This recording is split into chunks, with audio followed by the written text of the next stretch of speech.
The Galactic Council of Dominion was older than any one species could remember. Its archives stretched back 1 million years, tales of empires risen and crushed, worlds reshaped, and species erased from history for daring to defy its will. The Council did not rule through honor or fairness. It ruled through fear. And on the day they first encountered humanity, that fear was absent. The Council's exploration fleets had stumbled upon the Terran trade enclave on the fringe of Orion space, a small, vibrant collection of human colonies, mining stations, and research hubs. Compared to the Council's ancient civilizations, these humans were newcomers. Ambitious, talkative, annoyingly curious. They traded easily, smiled often, and carried themselves with the quiet confidence of a people that believed in equality. To the Council, it was weakness. The Cathar Imperials, one of the Council's founding races, saw opportunity. Their ambassador, Grand Praetor Zelvor, watched the humans' diplomats with disdain. Soft bodies, soft minds, he thought. They offer trade when they should offer tribute, he sneered in the council chamber. They are untested, unblooded. They will serve better as labor than as neighbors. And so the vote was cast.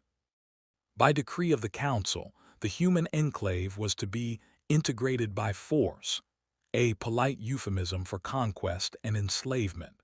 12 fleets departed from the core. Thousands of warships bearing the sigils of the Dominion crossed the void toward the Terran colonies. The first targets were the outermost mining stations, Asteroid Habitat 9 and the Vega refinery. The humans never stood a chance. Orbital bombardments turned glittering domes into vapor. Millions died before a single distress signal reached Earth. The Council broadcasted their message across every channel. Humanity will kneel. Your worlds will serve. Your species will labor for the glory of the Council.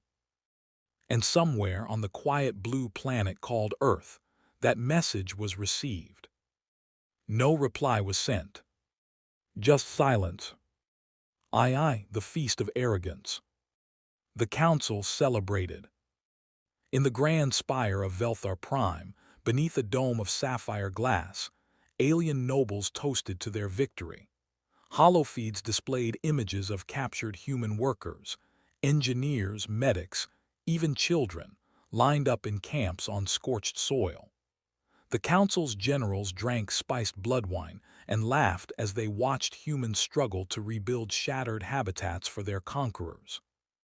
Efficient little creatures, one said. They take orders well, another added. Praetor Zelvor, draped in ceremonial gold, addressed the assembly. In less than one solar cycle, we have broken them. Earth has not even answered our decree.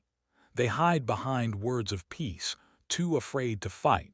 It seems this new species has found its proper place. The crowd roared approval. Music thundered. Slaves, some humans, served drinks in silence. Only a few voices dared to whisper otherwise. A Varnic admiral, scarred from the front line, leaned close to a colleague. "Something's wrong," he murmured. "They don't fight like beaten slaves. Even when cornered, they bite. I lost 2 cruisers taking a single mining outpost." His colleague laughed it off. "Let them bite. A starving dog can bark, but it cannot kill." And above them, the stars burned quietly. In one of those stars, near Sol, humanity prepared its answer. Aye, the silence before the storm. For 6 months, the Council heard nothing from Earth.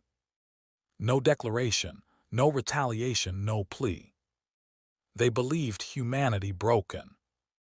But deep within the Terran defense network, Earth's response was taking shape.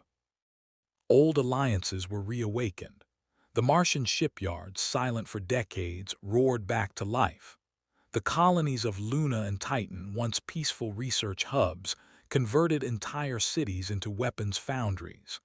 Massive dreadnoughts, long kept in secret under the codename Ares Protocol, were brought online.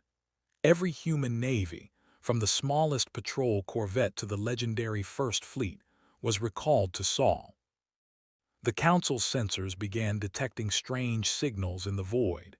Encrypted bursts, dark hulls slipping between jump corridors, colonies going dark one by one. The Dominion's analysts dismissed them as disorganized human panic. Until the first retaliation. A Dominion cruiser convoy vanished near Epsilon Indi. The flagship's final transmission was a single word screamed through static. "They're here." Then nothing. By the time investigators arrived, there was no wreckage, only fused metal drifting through the void. The humans had come, unseen and unannounced. The silence was ending. The Wrath unleashed. It began with a whisper across the galactic comnet, a simple message transmitted in a dozen languages. "This is Admiral Reyna Solari of the Terran Defense Command. You have taken our people. You have burned our worlds. We are coming for them and for you." Every council world heard it, every fleet commander, every slaver, every noble. And then, one by one, the stars around them began to die. The human fleets did not travel openly. They emerged from the shadows of black holes, from the magnetic storms of dead suns. Their ships were angular, silent, and blacker than space itself, coated with stealth materials that devoured sensor pings. They struck without warning, unleashing rail cannon salvos and fusion torpedoes that shattered capital ships in seconds.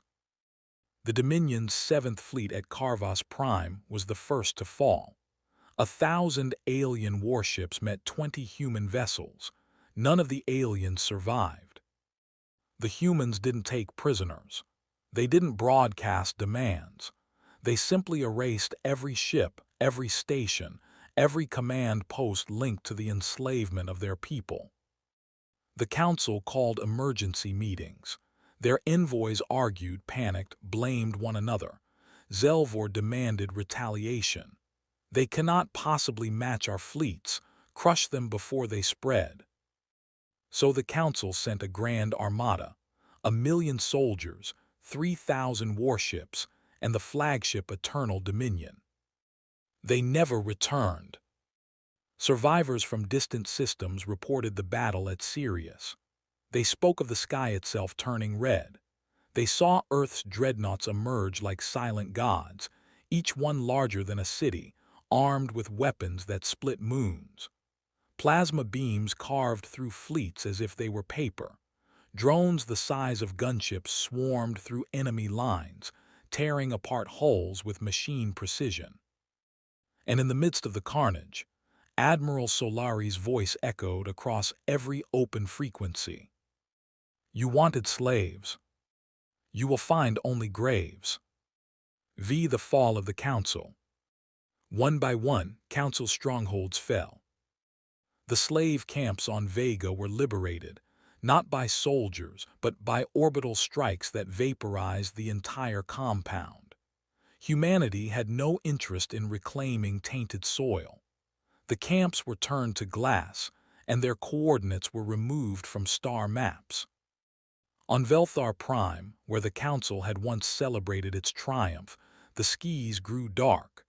The human flagship TNS Retribution entered orbit, blocking out the sun.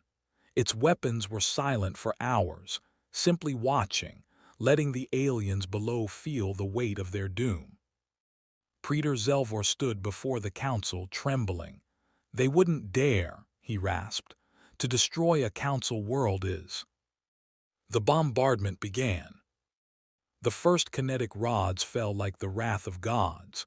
Each impact lit the horizon, flattening cities in incandescent waves. Seas boiled, mountains shattered. The entire planet cracked under the assault, its crust tearing open like a wound. Within hours, Velthar Prime ceased to exist. Across the galaxy, the message was clear. Humanity did not conquer, it erased. Entire fleets surrendered without resistance, hailing human ships with pleas for mercy. The humans gave none. "You enslaved our people," their captain said before cutting transmission. The next instant, alien ships were reduced to molten debris. The Council's database, once the repository of galactic knowledge, was seized by human cyberwarfare teams. In one night, every record of the Dominion's history was rewritten. The Council's symbol of authority, the star crown, was found drifting in space, broken, burned, and marked with two human words: "Never again." The price of vengeance.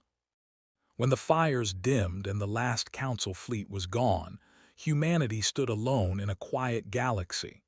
The stars no longer whispered the Council's decrees. They whispered fear. On the ruins of a Council fortress world, a surviving alien chronicler, one of the few left, recorded his final words. "They came from the blue world. They warned us once. We did not listen. They are not conquerors nor monsters. They are justice given form. And when they come, the stars themselves fall silent." Humanity did not rebuild the Dominion. They left its ashes as they were, an eternal monument to the price of arrogance.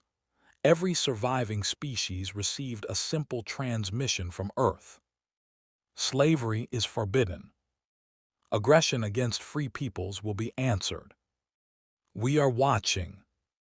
The humans returned to their homeworlds, to their colonies, to the families who waited through the fire.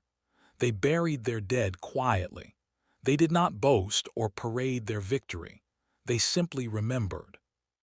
And in that silence, the rest of the galaxy learned what the Council never did. Humanity's patience is vast. Their kindness is real. But their vengeance is infinite. Epilogue: The Masters of the Stars.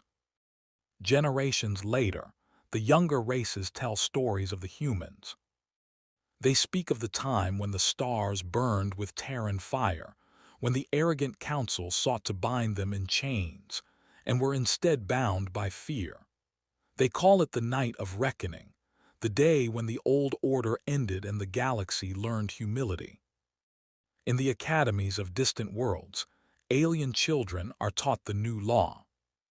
Do not provoke the species from Saul. Do not touch their colonies, their allies, or their kin. For the Council wanted slaves, but met their masters.